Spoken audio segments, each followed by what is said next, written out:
Hello, this is Dr. Huizinga, the Infidelity Coach.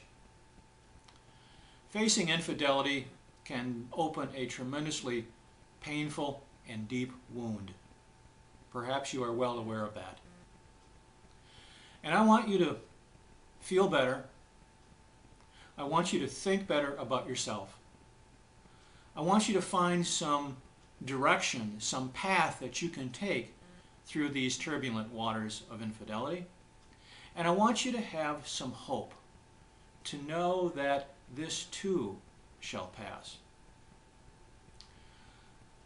I've devised 8 different stages or steps that people go through as they encounter the nightmare of infidelity.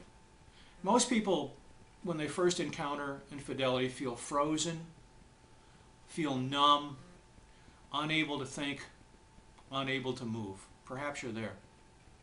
Eventually they'll move through the stages or steps until they come to a point of true joy and happiness. And this is no lie, it does happen.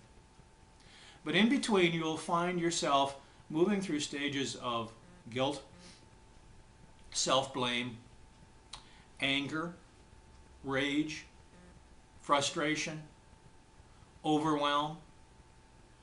Finally you'll touch on a little patience, acceptance, understanding, and eventually find yourself at the point of feeling happy, joyful, and eager and even optimistic about what you face and what you encounter.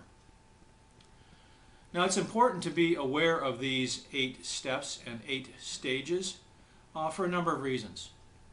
First of all, as you're aware that you're moving from step to step or from stage to stage, you'll discover that you're not alone.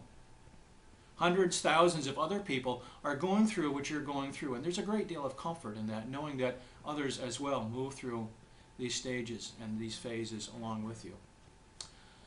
Secondly, you'll discover that you find yourself keeping more self-oriented rather than focusing on him or her. Now, one of the most common and powerful mistakes that people make when they find out that their spouse is having an affair is to focus on him or her, to react to him or her, to order your life, what you do, what you say around what he is doing or what she is not doing. And that takes a tremendous amount of energy. You feel like you're flailing around like a loose cannon, and it's terribly, terribly non-productive. By focusing on these stages, you begin to focus more on yourself.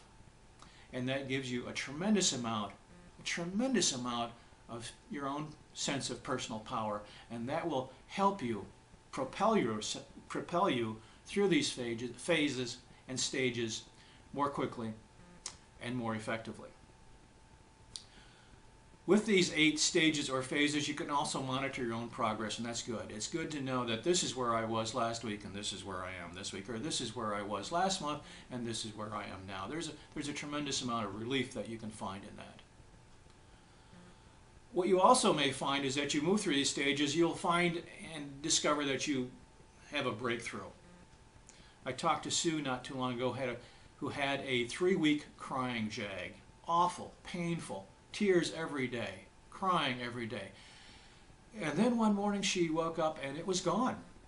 It was absolutely gone. She felt better, she thought differently, she saw hope, and she had somehow internally moved through a point of being stuck, felt that freedom, and zipped on, and her life was different from that point on. You also find it helpful to look at these 8 stages or paths, because as you move through them, you'll discover that you're more able to use the different skills and the different techniques that I teach you. For example, charging neutral becomes much more easy as you move through these phases or stages. Using other skills such as stepping over or problemizing, which I teach in terms of how to deal with specific kinds of affairs, becomes not only easier, but much, much more effective. So be aware of the 8 stages, the 8 phases that you go through. It will help you tremendously. This is Dr. Huizinga, the Infidelity Coach, and this too shall pass.